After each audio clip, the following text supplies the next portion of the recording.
यसपालि नै फेरि यो यसपालि त्यो बाहेक देख्न छैन। त्यो बेला नभए अरू बेला त सामान्य आडे आउँदै जान्थ्यो। अलिअलि बाढ जान्छ यस्तो चाहिँ हुँदैन थियो यस्तो क्षति हुँदैन थियो। अनि हजुर चाहिँ कहाँनिर बस्नुहुन्छ? म त यी नै टावरको टावर। ए अनि कसरी पस्यो? बिस्तारै पानी पस्यो कि वात्तै आयो कि कसरी? पहिला त बिस्तारै पस्यो होइन। हजुर। अनि त्यतिकै सामान छोड्ने पछिबाट एकैचोटि यता पुलमा ठोकिएर पानी चाहिँ यतातिर गयो, घुम्न थाले पानी, घुम्ने खाले पानी। अनि यताबाट यो बाटोपट्टि आयो उता फल मन्डीपट्टि गयो। हजुर। अनि त्यहाँदेखि सबै जलामग्न यो अग्लो अग्लो घर हुनेले त केही पनि भएन, यसलाई त केही भएन। तर हामीले चाहिँ त्यो डुब्यो छानामाथि हामी जतिकै पानी पस्यो। तपाईँ छानामाथि चढ्नुभयो? होइन, टाढैबाट मैले हेरेको त्यो माथि यतातिर घर छ नि त्यसमा चिन्ह छ नि त्यहाँ सबै। ए भनेपछि तपाईँले त पहिल्यै यो सुरक्षित ठाउँमा तपाईँ बस्नुभयो पहिला? होइन, म चाहिँ त्यो आएको बेलामा नि डुङ्गा आएको थियो उद्धार गर्नलाई, डुङ्गाबाट उद्धार गरेर उताबाट लिएर गयो उता माथि। ए तपाईँलाई उद्धार गरे? तपाईँ त्यो बेलामा कहाँ हुनुहुन्थ्यो? हजुर, घरमै हुनुहुन्थ्यो? घरमै थियो कि घरमै मुनि हुनुहुन्थ्यो कि जस्ता माथि हुनुहुन्थ्यो कि कता हुनुहुन्थ्यो? जस्तो कि घरमा पानी डुब्यो नि। हजुर। अलिकति आयो अनि त्यसपछि डुङ्गा आयो उद्धार गर्ने आयो भनेपछि म त्यहाँ गएँ नि यो यहाँ गएर घरबाट निस्केर त्यहाँ डुङ्गामा चढेर अनि त्यहाँ त्यो दालमन्डी फलमन्डीको बिचबाट अनि उता रोडमा पुगेको। जस अनि तपाईँले यो देख्दा चाहिँ ओहो अब चाहिँ लग्निरहेछ भन्ने डर लाग्यो कि लागेन, कस्तो के भयो?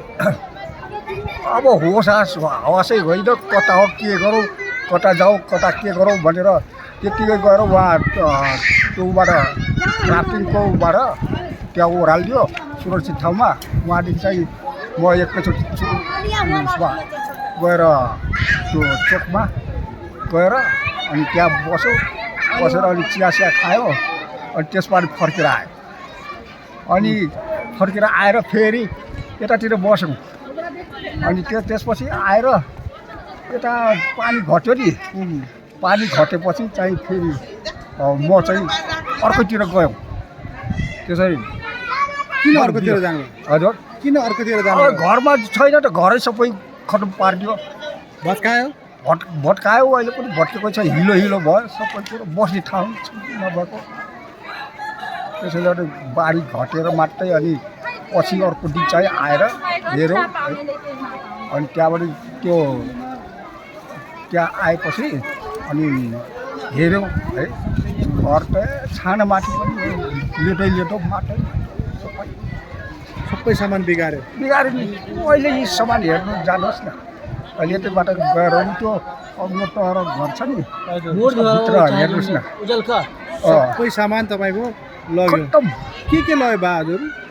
यो ग्यालेनहरू लग्यो, अनि त्यो ड्रामहरू, अनि ग्यासको त्यो सिलिन्डर, अनि नभए तपाईँ गएर म देखाइदिन्छु तपाईँलाई। अनि तपाईँको यहाँ कुपनमा बस्नु पर्दैन? हजुर, यो कुपन चाहिँ अहिले म गर्छु। तपाईँ त्यो घरमा को छ अहिले तपाईँ घरमा? घरमा मेरो श्रीमती छ, बुहारी। हजुर। अनि त्यो एउटा जाँदा तारतिर टिनको जस्ताले छाएको यता भित्ता सबै कुरो, अनि माथि अग्लो 3 तला जति छ गहिरो अग्लो, हौ त्यहाँ सोध्दै हेर्नुहोस् न। तपाईँको नाम के पर्यो? मनबहादुर राई। अनि तपाईँ अब लामो समय त यहाँ बसेको देखिन्छ। हजुर। केही छ समस्या हजुरलाई अहिले? समस्या त धेरै नै समस्या छ। कस्तो समस्या भइरहनु छ अहिले चाहिँ हेर्नुहोस् न, खानपिनको यता रहनसहनको हरेक कुरोको समस्याहरू, हरेक किसिममा समस्या। अब नबसौँ पनि नहुने। यसपालि 2 पटक बाढी पस्यो। हजुर। पहिलाको चाहिँ त त्यति साह्रो त्यति क्षति पुगेन, अहिलेको यो पालिको बाढीले चाहिँ धेरै क्षति पुग्यो। धेरै मानिसलाई रुवायो। एकजना चाहिँ आमा पनि बगाएको छ रहेछ यहाँबाट? हजुर, बगाएको छ। हजुर, बेपत्ता भयो। हजुर, ऊ यहाँ बस्थ्यो, मेरै साथीको साथी हो। मेरो साथीको श्रीमती बिचरा उहाँले रुँदै बसिरहनु भएको छ। हामीसँगै गएको थियो अघि उता ओरा कार्यालयमा। हजुर। अनि ऊ पनि गएको रहेछ। अब तपाईँहरूलाई चाहिँ यहाँ दिँदैन, अहिले दसैँ पछाडि मात्रै दिन्छ भनेर भन्यो अनि भत्ता?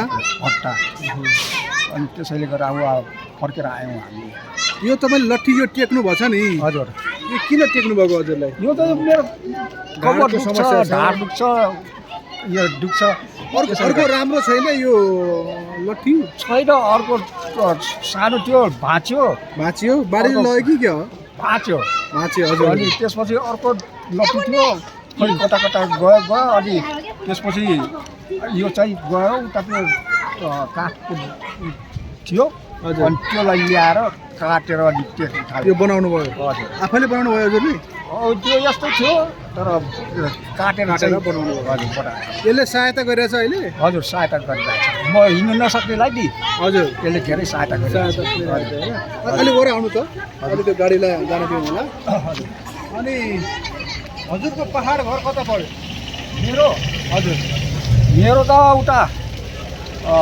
सिन्धुली जिल्ला सिन्धुलीमा केही छ हजुरको छैन अहिले पहिलादेखि नै बाजे बराजुले के गर्यो सकियो सबै सम्पत्ति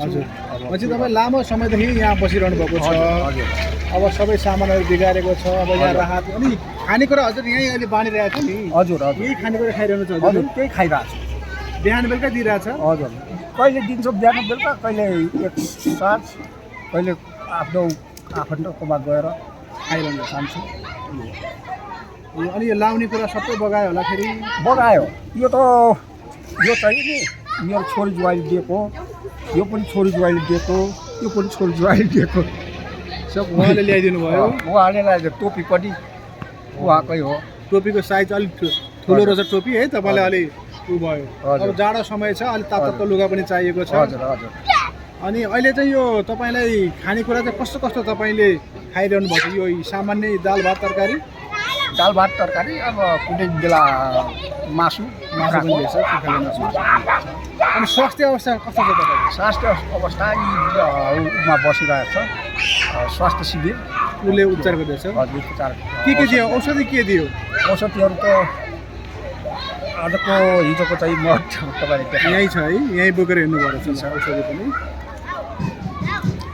औषधि नै छैन भेटाएन यो औषधि अनि यो मात्रै जो अहिले फेरि जान्छु होला यहाँ औषधि बाँड्यो भने त्यहाँ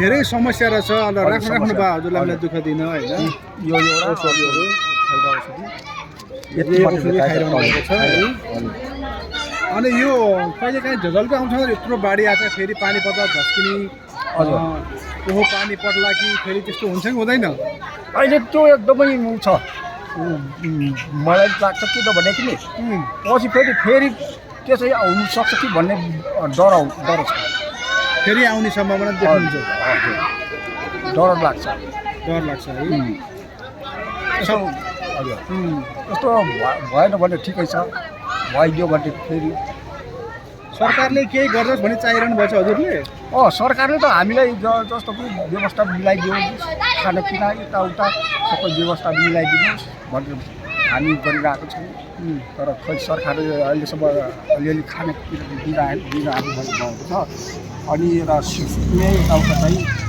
अनि यो आफन्तहरूकोमा आफन्त छ नि त्यहाँ गएर अलिक दिन बस्यो फेरि त्यहाँबाट हिँड्यो फेरि अर्को त्यो भाडामा खोजिरहेको छु बस्नलाई अब तपाईँ जस्तो यहाँ वृद्ध बाहरू कतिजना हुनुहुन्छ छ वृद्ध बाहरू त झन्डै 20-22 जना जति छ तपाईँहरू जस्तै हजुर होइन अब चाँडै रोगले समाउन सक्छ हजुर अप्ठ्यारो अवस्थामा हुनसक्छ होइन अलिकति तातो पानी खानुपर्ने हजुर होइन हजुर अलिक बढी स्याहार सुसार गर्नुपर्नेदेखि त्यस्तो मान्छे धेरै छन् उहाँहरूको समस्या तपाईँहरू जस्तो बुढा मान्छेहरूको समस्या के छ अरू बुढा मान्छेको त त्यही हो खानलाई यताउता